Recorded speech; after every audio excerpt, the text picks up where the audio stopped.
Hi everyone, we are going to get started, and this week we are making a sweet potato casserole. I have decided that leading up to kind of the holidays, we're gonna every other week do a holiday themed side. So this will be sweet potato casserole, we'll do a green bean casserole, and a couple of items like that. Just fix the camera really quick. So what we have going here is we're boiling a large stock pot full of water. We're gonna need 5 large sweet potatoes. I started the peeling process just to speed everything up, but we will peel this one together. And then we've got half a cup of brown sugar, 2 tablespoons of butter, and we will use 1 teaspoon of pumpkin pie spice, half a teaspoon of salt, and then we are going to need 2 cups of mini marshmallows. The other thing you need to do first is to preheat your oven to 375. So this is still on its way to working up to a rolling boil. It's very close though. So as we peel the potato, I'm just going to angle you up so you can see a little bit. So we're going to always hold it. You don't want your thumb up here. We want to hold it on the side, and you want to go away from yourself so that we don't accidentally cut ourselves. So you're going to make sure that you washed them well.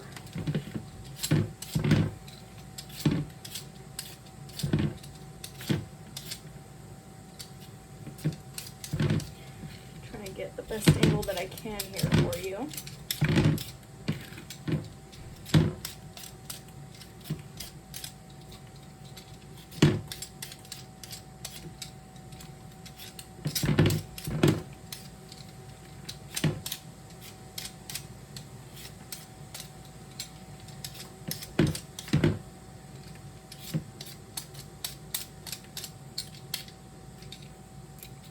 Sometimes if we get little knots in the potatoes, regular or sweet, you can use a knife to dig that out. Oops. This part is a little bit tough to do. I know I said to go away from you, but this part is not working so well because I've got a misshapen potato, if you can see it there.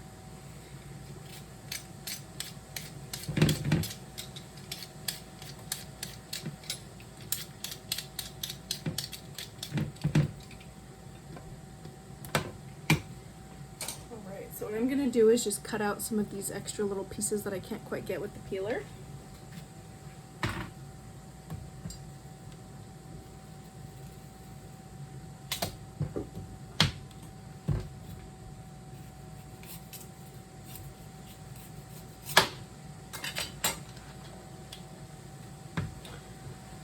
Okay.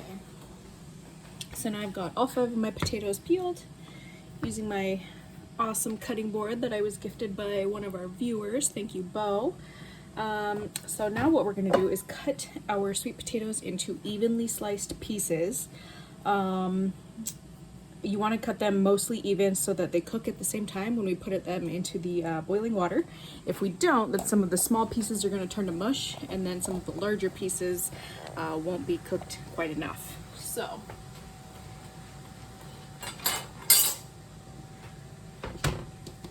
do one, and then I will show you kind of, we'll speed it up a little bit. So I'm just going to cut this one in half.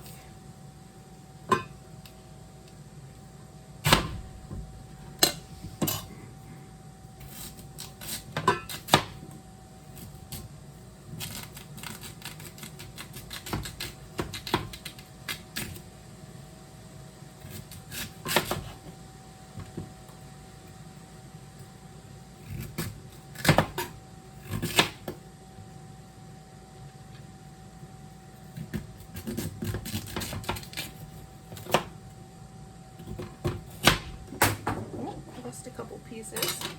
So just to show you, those are about the size of the pieces that we want, as even as possible. So what I'm going to do, since our water is boiling, I'm going to continue to chop, and then we're going to put all of them inside our boiling pot of water. Alright, so I have chopped 4 of my 5 potatoes, but as you can see, my pot is looking very full, and this recipe calls to have this dish made in a 8x8 or a 9x9, and so I think I'm gonna have plenty of potatoes, so I'm gonna hold off and save this. A I'll do something with it for dinner here in the next couple of nights. But I'm just using 4 large sweet potatoes, and what we're gonna do is let them boil for about 25 minutes until they get soft, soft enough to mash by hand. You can also use a hand mixer if you'd like, but we'll just let these boil, and I will see you back here in about 25 minutes. Okay, so the sweet potatoes have been boiling for about 25 minutes.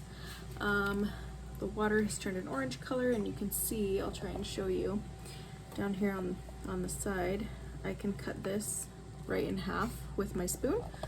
So they're pretty soft. What I'm gonna do now is turn the heat off, and I'm going to, take this over to my sink. I'm gonna use my strainer, and I'm gonna pour the sweet potatoes into the strainer. We don't need to save any of this water. Sometimes when you're making a sauce, saving that starchy water is helpful, but we don't need to worry about that this time. So all of the water can go right down the drain, and sweet potatoes stay in our strainer. If you need the help of an adult, go ahead and get that right now, but we're gonna be very careful when we pour this into the strainer.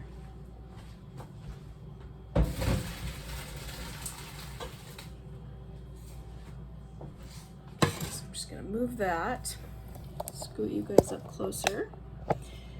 Actually, I'll put it here in my cast iron. So our next step, you do want to have a prepared baking dish, 8 by 8, 9 by 9. Mine is an 8.5 by an 8.5. I have already sprayed it with a non-stick spray. When you're working on a surface like this, make sure that if you have glass, you're not putting it onto the hot burner. Because the glass will shatter. So we want it to be on a cool surface, or better yet, on the countertop. Turn it up a little bit. So our next step is going to be to take a large bowl, and once your sweet potatoes have strained and the water has gone down the drain, we're gonna move them into here, and then we're gonna add a few more things and mix them all up. My oven is nice and preheated, so I'm gonna go transfer my sweet potatoes into the bowl.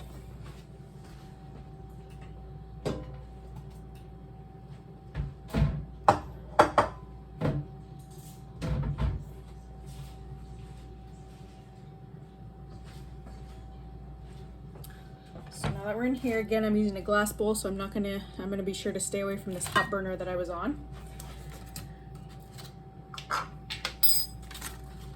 We have 2 tablespoons of butter and half a cup of brown sugar, and this is gonna go right into here, and that butter is going to get melted by the hot sweet potatoes because they are super hot. The other thing we need to add is half a teaspoon of salt,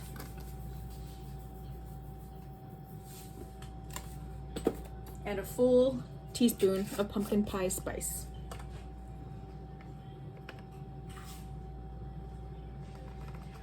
And if you don't like all of the ingredients in the pumpkin pie spice, you could just do like cinnamon and nutmeg.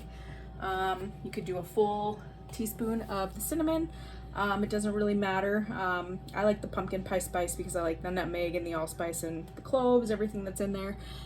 So now I'm gonna use just this spoon here, and my butter's already getting nice and melty, and all I'm gonna do is kind of try and mash these and stir in the brown sugar and the cinnamon as I'm squishing.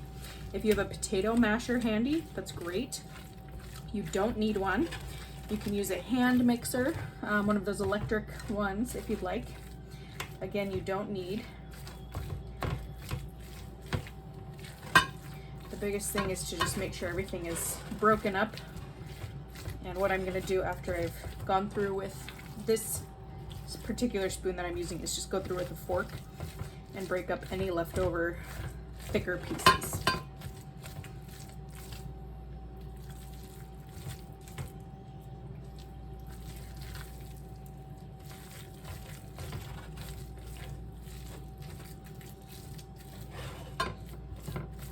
Some people put cream in their sweet potato casserole, or a little bit of milk. That's fine. You can do it if your family has like a particular way of doing it. Take that off really quick. I'm just gonna grab kind of a larger fork and make sure those larger pieces are all mashed up. And as I said, you can use anything to break this up. This is just very doable if you don't have a hand mixer or a potato masher at home. It will be more of a creamier texture if you do use an electric hand mixer, but that's okay.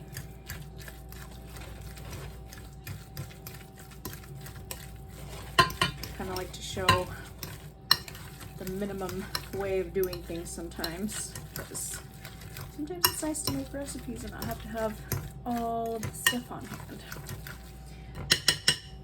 All right, so our next step is going to be to put all of this into our baking dish, 9x9, 8x8, whatever you're using. I don't know that this will all fit, but we're gonna try. Like I said, my sweet potatoes were quite large, so for my students watching that are in cooking club, we will probably send home 4 large, or if they're smaller, we'll do 5, because this is quite a bit.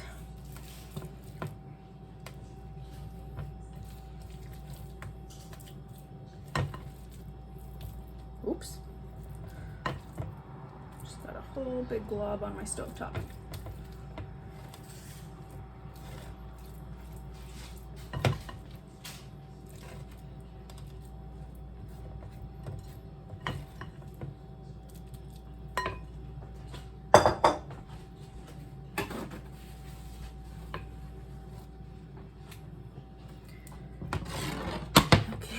So now we're going to even this out as much as we can.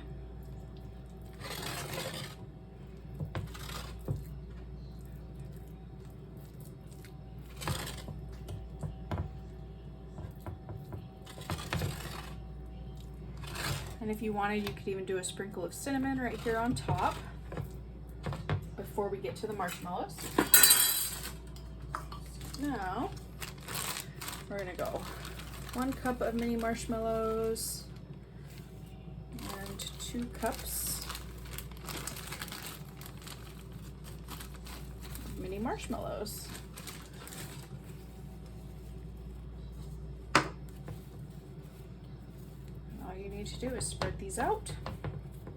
And our last step is going to be to bake in the oven at 375 for 15 to 20 minutes, or until your marshmallows get kind of a browned look on top, and that's going to make them super melty, almost like when you make a s'more.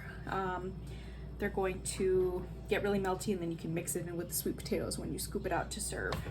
So I think I've got all my corners covered for the most part. So my next step, I am going to grab a pot holder, because this is very hot since we put the sweet potato straight in there. So this is going to go in the oven.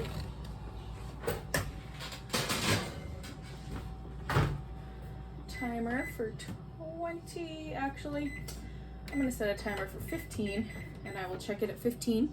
So I'll see you back here shortly. Make sure to keep an eye on it so that those marshmallows don't burn in the oven. And I'm going to get to cleaning my mess and doing my dishes while we're waiting for that to finish. Okay, so this is after 15 minutes in at 375. We have got nice browned marshmallows. Be very careful, they are extremely hot, but that is what your final product should look like. You can hear it's still bubbling underneath. So what you want to do is give it plenty of time to cool before you dig in, because those marshmallows are going to definitely be hot. Make sure your oven is turned off. So let me know how this worked out for you. If your family also has a cool recipe for a sweet potato casserole, then send it on my way. I'd love to try it, and I will see everyone next week. Bye.